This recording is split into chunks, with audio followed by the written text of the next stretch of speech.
మనందరం ప్రతి చోట వాడే వైఫై అంత మంచిది కాదండి. అదేంటో డీటెయిల్గా చెప్పేస్తా. వీడియో లైక్ చేసి ఫాలో అవుతూ ఉండండి.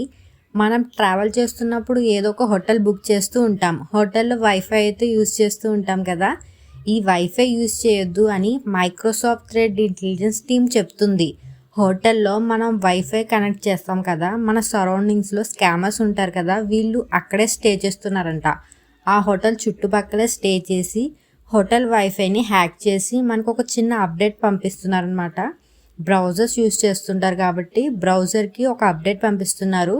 ఆ బ్రౌజర్ అప్డేట్ కానీ మీరు చేశారనుకోండి, చిన్న అప్డేట్, అది చిన్న అప్డేట్ చేస్తే ఏమవుతుందంటే మీ ఫుల్ ఇన్ఫర్మేషన్ అంటే బ్రౌజర్లో పాస్వర్డ్స్ సేవ్ చేసుకుంటారు, అవన్నీ వాళ్ళకి షేర్ అయిపోతాయి. అండ్ అలాగే స్క్రీన్ షాట్స్ తీయగలుగుతున్నారు మీ ల్యాప్టాప్ స్క్రీన్ని. వీళ్ళు చెప్పేది ఏంటంటే మీరు హోటల్ వైఫై యూజ్ చేయండి కానీ చిన్న అప్డేట్ కూడా చేయకండి. ఆ వైఫై యూజ్ చేసి మీరు ఏదైనా అప్డేట్ చేయాలనుకుంటే మీ మొబైల్ హాట్స్పాట్కి కనెక్ట్ చేసి మీ ల్యాప్టాప్ని అక్కడ నుండి అప్డేట్ చేయండి, కానీ ఇలా హోటల్ వైఫై నుంచి అయితే చేయొద్దు అని చెప్పేసి మనకి వార్నింగ్ అయితే ఇస్తున్నారు. ఈ ఇన్ఫర్మేషన్ని అందరికీ షేర్ చేయండి. అందరూ సేఫ్గా ఉండండి.